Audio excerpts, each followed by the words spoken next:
Boa noite, estamos outra vez dando início ao nosso estudo do livro Consciência Espírita. Hoje abordando a quarta e última parte do capítulo 4, que é o propósito existencial e as atividades espíritas. Para a nossa reflexão e introdução do nosso tema, trouxemos aqui um texto do livro O Evangelho comentado por Emmanuel, Cartas Universais e Apocalipse, a parte referente à carta Tiago, capítulo 4, versículo 13, que separamos esse trecho. Agora é o momento decisivo para fazer o bem. Não durmas sobre a possibilidade de fazer o melhor. Eis agora, diz o Evangelho. Adiar o bem que podemos realizar é desaproveitar o tempo e furtar ao Senhor. Vamos aqui fazer alguns comentários para introduzir o nosso tema de hoje. Quando Emmanuel aqui nos propõe e adverte, agora é o momento decisivo de fazer o bem, é porque o momento ideal,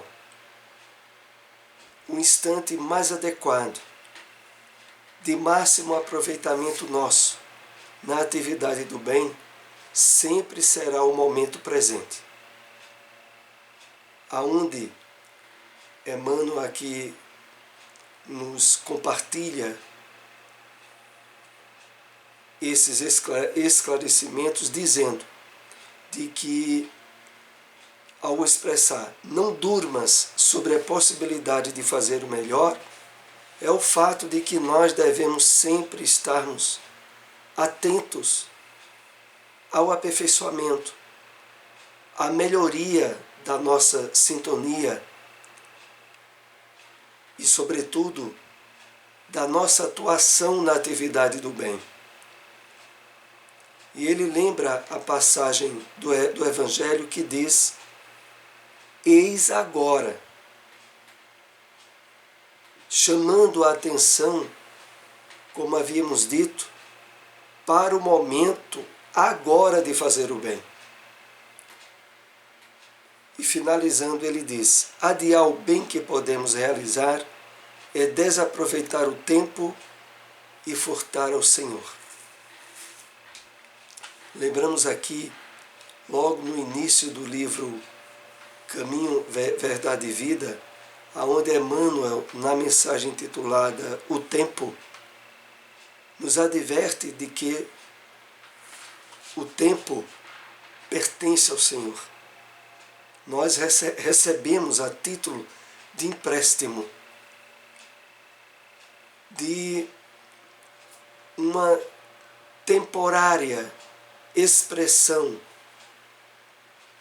durante a nossa encarnação em forma de teste, de aprendizagem, de utilizagem do tempo de forma elevada, propícia às intervenções dos espíritos benfeitores, que podem e desejam atuar através de nós, desde que nós nos disponhamos de fato a isto.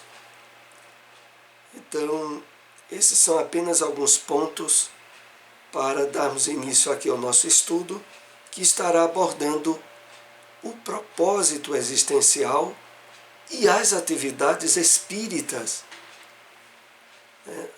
aonde a boa utilização do tempo, tal como comentamos agora nessa introdução, sempre se fará presente em termos de cuidado, de vigilância e de atuação. E começa o item de hoje dizendo a nós o seguinte: lembrando aqui que nós estamos analisando o as últimas páginas do capítulo 4 do livro. Na obra Transtornos Psiquiátricos e Obsessivos, Manuel Filomeno de Miranda, na mediunidade de Divaldo Pereira Franco, nos relata que há uma trama das trevas organizadas para ridicularizar a doutrina espírita e a mediunidade, promovendo o gosto pela superficialidade, pela ausência de estudos sérios e reflexivos. Aqui nós somos chamados a atenção a um fato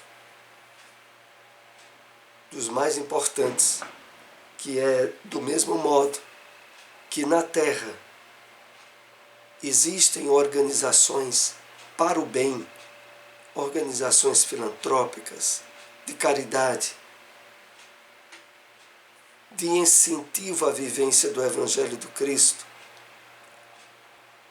Também na Terra, entre nós, existem as organizações para o mal, as quadrilhas de roubo,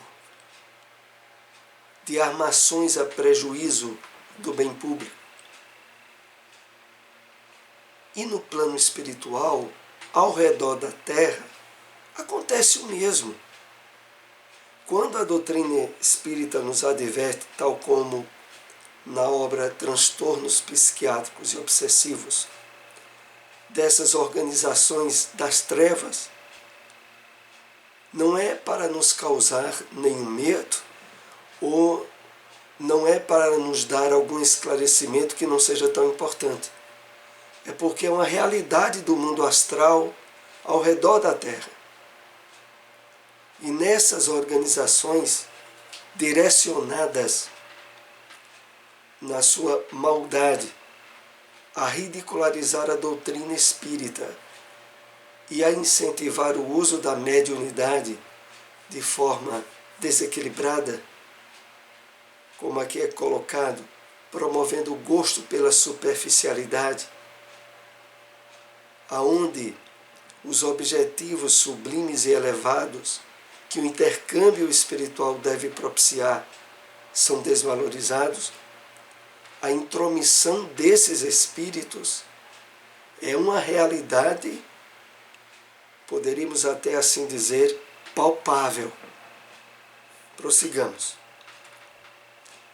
É importante lembrar uma ideia falsa que ainda permanece em parte do movimento espírita, a de que a obsessão é causada pelos obsessores, bastando afastá-los para que tudo fique resolvido. Ao contrário, na verdade, o processo de obsessão nunca é unilateral.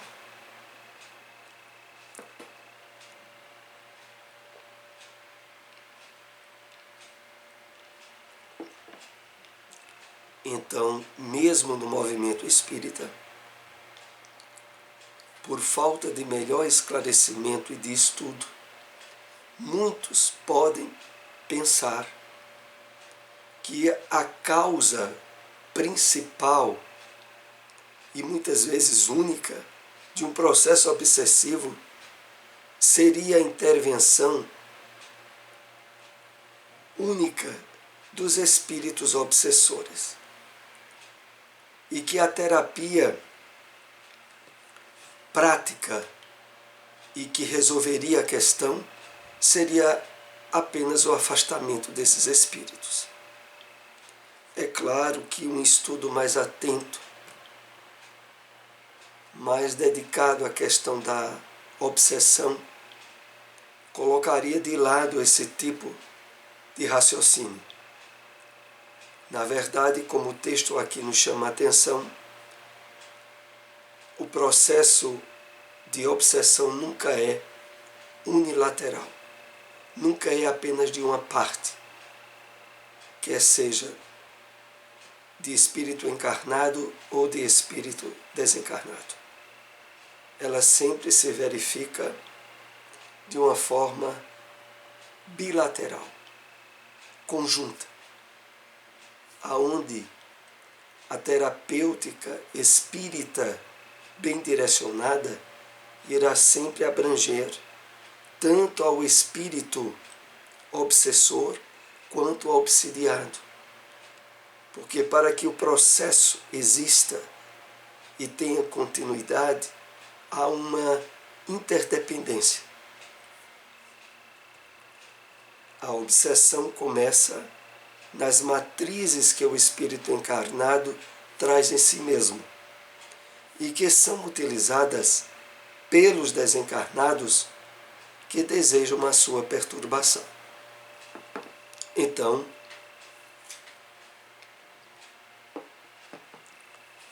a base, a estrutura, as matrizes para que o espírito encarnado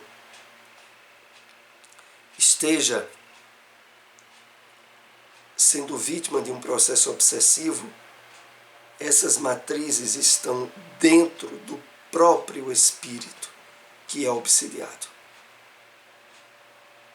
E que a efetiva solução da questão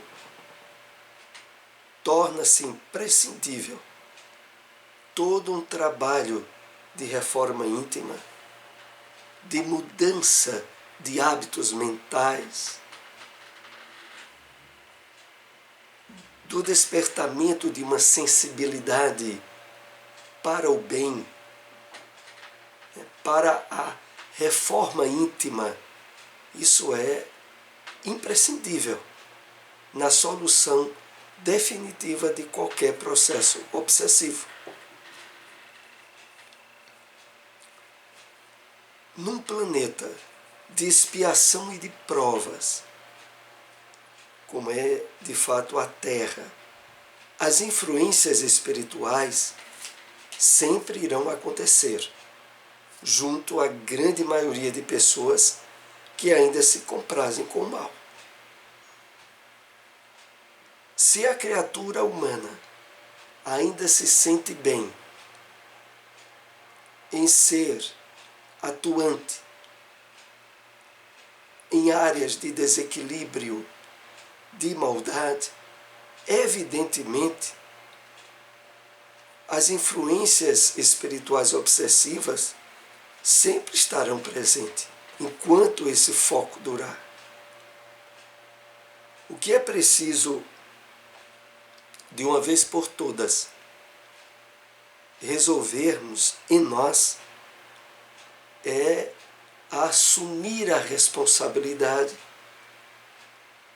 por companhias espirituais que percebamos não serem boas, porque se elas continuam junto de nós, é porque há um trabalho para ser feito em nosso íntimo que ainda não o realizamos de forma efetiva. Então, no mundo de provas e expiações, pululam, multiplicam-se os processos obsessivos, devido à inferioridade dos espíritos que habitam esse mundo. Isso que eu estou dizendo é colocado quase que com essas palavras no Evangelho segundo o Espiritismo, no seu último capítulo referente às preces, nas últimas páginas, que tratam das preces pelos espíritos obsessores e pelos obsidiados. Porque, como aqui é tratado, a questão é bilateral, é dos dois. Então é evidente que, por característica de um mundo de expiação e de provas, a abundância de espíritos inferiores estão sempre tentando dar início a processos obsessivos, desde que encontrem receptividade. Os espíritos que ultrapassaram os liames da ignorância por esforço próprio de redenção são aqueles que, tendo passado pelas imensas consequências de seus atos, resolveram experimentar outra forma de pensar e agir, que não a da rebeldia e da execração de si mesmo. Vamos analisar esse ponto, porque esse tema que fecha o capítulo, como estamos vendo, começa numa análise referente às questões obsessivas, para a partir de agora entrar nos pontos de fato referentes à conscientização nas nossas atividades, na nossa vivência da doutrina espírita, como solução definitiva, não só para as questões de influências espirituais negativas, mas, sobretudo, para nos conduzir à vivência da plenitude e da felicidade, que, aliás, já houvera sido colocada pelo Cristo em várias passagens do Evangelho. Eu vim para que tenhamos vida, e vida em abundância, em plenitude. Então, esse texto se dirige, sobretudo, para grande parte de nós que, já tendo sofrido suficientemente em encarnações passadas ou na encarnação atual, aonde estávamos ignorantes referentes às leis divinas e aos caminhos de paz e de felicidade do Evangelho, agora resolvemos trabalhar efetivamente pela nossa libertação, apoiados no Evangelho do Cristo. Aqui é colocado por esforço próprio de redenção. São aqueles que, tendo passado pelas imensas consequências de seus atos, resolveram experimentar outra forma de pensar e agir. Essa outra forma de pensar e agir é que tem sido alvo desses estudos do projeto Espiritizar, aonde nós vamos recebendo uma série de informações e de orientações para trabalharmos a consciência desperta na vivência do bem, de tal forma a usufruirmos desde a presente encarnação os resultados dessa nossa ação. Voltando aqui ao texto, resolveram experimentar outra forma de pensar e agir que não a da rebeldia e da execração de si mesmo. Como é isto? Aqui se dirige a nós que, tendo cansado de trilhar os caminhos do afastamento das leis divinas, resolvemos agora experimentar outra forma de pensar e agir. Essa outra forma de pensar e agir, ela vai sendo trabalhada em nós de forma real, na medida em que aprofundamos o estudo, o conhecimento da doutrina espírita, nos sensibilizamos aos valores novos que esses estudos nos dão e passamos para o esforço da vivência. Com isso, nós estaremos agora estabelecendo todo um caminho novo de vivência da encarnação como nunca antes houvéramos experimentado. E terminando aqui o texto, quando diz que não da rebeldia e da execração de si mesmo, execração como sinônimo de humilhação, de desvalor a si mesmo, é porque nós, por termos sido abençoados com o conhecimento do Consolador prometido, de uma vez por todas, evitamos de abrir portas à rebeldia ou aos estados de fomentação da infelicidade como escolha pessoal autopunitiva, como infelizmente ainda acontece com a maioria das pessoas que ainda não tiveram a bênção de receber a doutrina espírita ou o Evangelho do Cristo redivivo. Essas pessoas, a grande maioria que ainda encara a existência do ponto de vista materialista, ao topar com muita dor e muito sofrimento, em vez de acordar para o sentido espiritual da existência, se revoltam, entram boa parte em estados depressivos, em estados de ansiedade, como inclusive uma forma de estarem se autopunindo. Inclusive agora nesse período difícil da pandemia do coronavírus. Há alguns que estão aproveitando essa circunstância dolorosa para buscar mais o lado espiritual. Mas também há muitos que esse estado, que já faz quase um ano, tem provocado desequilíbrios emocionais, tem levado a rebeldias extremas perante as leis divinas.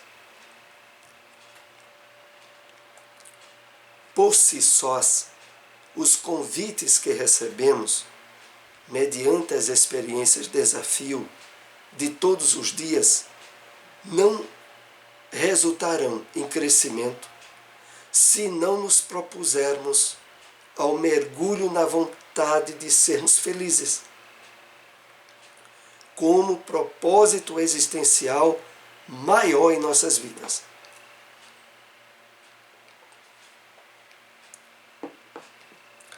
Então, todas as provações, as dificuldades, esse próprio período agora de isolamento social pelo coronavírus, são experiências de desafio.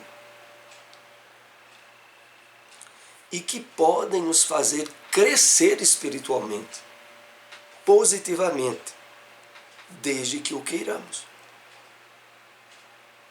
Mas para que isso aconteça, como o texto aqui nos assinala, é necessário mergulhar na vontade de sermos felizes como propósito existencial maior em nossas vidas.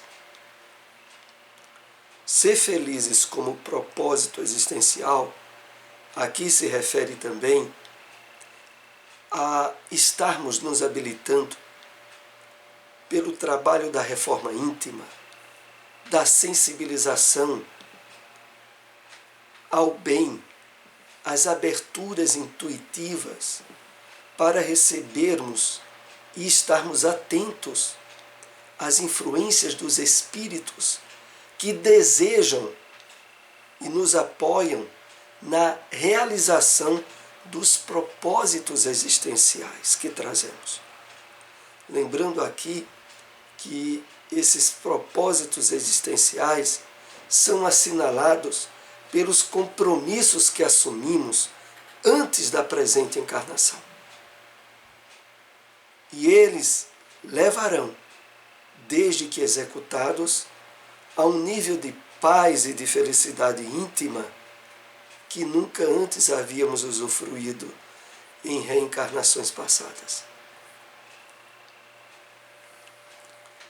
Reflitamos sobre o ensino de Jesus. Eu sou o caminho, a verdade e a vida. Ninguém vai ao Pai senão por mim. João capítulo 14, versículo 6. Vamos analisar no contexto que estamos estudando essa frase muito significativa do Evangelho. O caminho é o roteiro seguro de como ser um espírito imortal. tem a ver com o ser consciencial, que todos somos convidados a ser. Por isso, é fundamental agir como espíritos eternos. Desde inúmeras encarnações que já passamos, aonde não havíamos ainda despertado para a realidade espiritual da vida, nós tivemos experiências reencarnatórias totalmente vinculadas à certeza da morte. Não apenas da morte física, mas do desaparecimento da própria consciência do ser. Foi assim que assinalamos a essência de diversas experiências no corpo que já tivemos. Nós sempre acreditávamos na morte. Só agora, com a maturidade espiritual que o sofrimento já trabalhou em nós, e com o encontro que estamos tendo com a doutrina espírita, temos agora sim a possibilidade de despertar e trabalhar a consciência de imortalidade,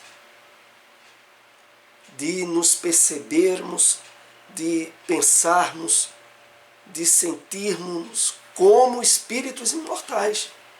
Agora, não é após a morte do corpo físico. Porque esse trabalho, ele vai ter e terá pleno êxito se começar a ser executado mesmo com o espírito no corpo. Para ao retornar ao plano espiritual, no nível de experiência, aonde as surpresas não farão parte, e aonde a continuidade dos propósitos existenciais se abrirão para um campo novo. Então, voltando aqui ao texto, o caminho é o roteiro seguro de como ser um espírito imortal. O caminho ensinado por Jesus. E que tem a ver com o ser consciencial que todos somos convidados a ser. Volto a dizer, antes nós não tínhamos usufruído dessa possibilidade em outras encarnações. Estamos tendo agora. Então agora, isso tem que estar sendo trabalhado no dia a dia. É a forma com que analisamos acontecimentos, as atividades, a forma que estamos agindo ao longo das horas que fomentam o dia. E também, é claro, resultando numa preparação para as atividades espirituais que iremos ter à noite, ao fisicamente estarmos adormecidos, mas o nosso espírito dando prosseguimento a atividades. O que é a verdade? A verdade são as leis divinas que trazemos em nossas consciências, ensinadas pelo Mestre Jesus em seu Evangelho e pelos Espíritos superiores nas obras da codificação. Essa é uma forma de entendermos, no nível de maturidade evolutiva em que nos encontramos, a respeito da verdade. Então, o texto começa dizendo: são as leis divinas que trazemos em nossas consciências. Quanto mais estivermos atentos e trabalhando o entendimento, o estudo dessas leis, mais nós estaremos nos apropriando da verdade no nível de maturidade que podemos conceber. E, em essência, essas verdades já fazem parte tanto do Evangelho do Cristo, como também das obras da codificação espírita, que, na verdade, são o complemento, são a terceira revelação das leis divinas. Agora vamos para o último slide do nosso estudo dessa noite. O que é a vida? Eu vim para que tenhas vida e tenhas com abundância. João 10, versículo 10. É a vida em abundância, de sentido existencial, a felicidade que Jesus veio nos convidar a trilhar. Então, nessa proposta do estudo consciencial que temos trabalhado aqui, o foco que ela vai nos levar é o aproveitamento máximo da existência em termos de vida espiritual consciente e desperta. Quanto mais estivermos trabalhando esses propósitos de atentarmos no dia a dia, na maneira de pensar, sentir e agir como espíritos imortais, nós estaremos já usufruindo a abundância da promessa de vida que o Evangelho do Cristo nos trouxe.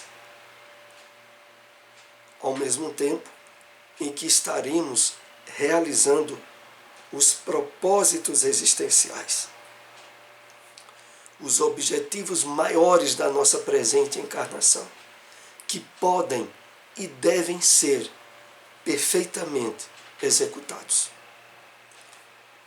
Nós pedimos àqueles que tenham nos acompanhado aí pelas redes sociais compartilharem esse vídeo. Ele depois estará em nosso canal no YouTube, onde vocês poderão encontrar estudos anteriores a este. Uma boa noite a todos.